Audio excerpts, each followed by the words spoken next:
Pleural effusion is a lung condition which is characterized by accumulation of fluid inside the pleural cavity. Here's some information on the common pleural effusion complications and the precautionary measures or treatment options that may help in preventing such complications. The respiratory system of the human body consists of the nasal passages, pharynx, voice box, windpipe, bronchial tubes and the lungs.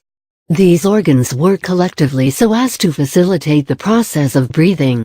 Nasal passages, pharynx, trachea and the bronchial tubes act as conduit for the air. The air travels through these organs before it reaches the lungs, which are paired organs that are located at the either side of the breastbone in the thoracic cavity. Once the air reaches the lungs, the exchange of oxygen and carbon dioxide takes place within the alveolar sacs that are located in the lungs. These alveolar sacs are surrounded by capillaries. While oxygen passes into these capillaries, carbon dioxide in the blood passes into the alveolar sacs and is then pushed upwards and exhaled. The lungs oxygenate the blood, while the heart pumps this oxygenated blood to various parts of the body. There are two layers of serous membranes, one of them lines the lungs and the other lines the inner walls of the chest cavity. This two-layered membranous structure is referred to as pleura. A small amount of fluid is present within these two layers. As the lungs inflate and deflate during respiration, this fluid prevents friction between these layers. When large amounts of fluid collects inside the pleural space, one is diagnosed with pleural effusion. In this article, we will look into the risk factors of pleural effusion along with its complications. Risk factors for pleural effusion. Before moving on to the complications that are associated with pleural effusion, let's look into the risk factors for pleural effusion. As mentioned earlier, the heart and the lungs work in tandem in order to facilitate deliverance of oxygenated blood to the various parts of the body. Thus, a malfunctioning heart could put one at a risk of developing pleural effusion.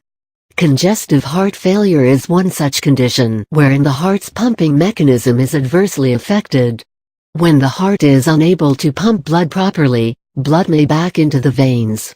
Fluid may seep out from the blood vessels and may get accumulated in the pleural space.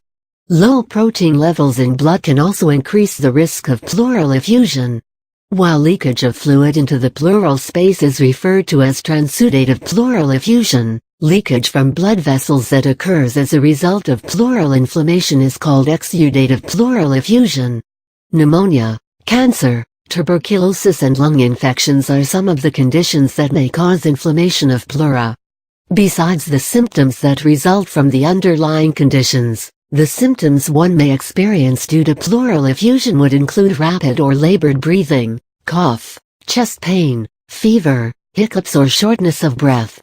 Complications of pleural effusion. Pleural effusion is a serious condition, and if one doesn't seek medical assistance soon, there is a great likelihood of one developing certain complications. First of all, the accumulation of fluid may interfere with the functioning of the lungs. The pleural space contains a small amount of fluid, and the presence of small amounts of fluid prevents the membranes from rubbing against each other. If a lot of fluid accumulates, the lungs may not be able to expand freely, and this will interfere with the process of breathing. Moreover, the air that has accumulated in the pleura may exert pressure and give rise to chest pain. Development of empyemas, or localized collection of pus, is another complication that may arise if the pleural fluid gets infected. This is the reason why a diagnostic procedure called thoracentesis is ordered for those who have been diagnosed with pleural effusion. Thoracentesis, also known as pleural tap, involves insertion of a small needle through the chest wall. Once a fluid sample has been collected through thoracentesis, it is tested in a laboratory. If the tests reveal the presence of bacteria or pathogens, drugs may be prescribed for treating the infection.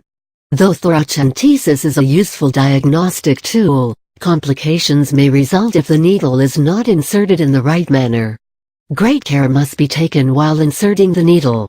There's a great risk of lungs getting punctured due to the wrong handling of the needle. Insertion of the needle may cause air to enter into the pleural space. If left untreated, The accumulated air may exert pressure on the lungs and cause them to collapse partially or completely. This condition is medically referred to as pneumothorax. If one does suffer from pneumothorax, the treatment would involve drainage of the air from the pleural space. On the other hand, the treatment of pleural effusion would involve the drainage of pleural fluid. If pleural fluid has become infected, antibiotics or other drugs would be prescribed.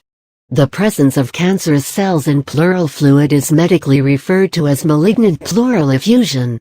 Those who have been diagnosed with lung cancer must undergo chemotherapy, radiation therapy, or any other suggested cancer treatment to prevent respiratory distress or any other complication associated with malignant pleural effusion. Severe breathing problems could give rise to a life-threatening situation, and under such circumstances, oxygen therapy would be required. This was some information on pleural effusion complications.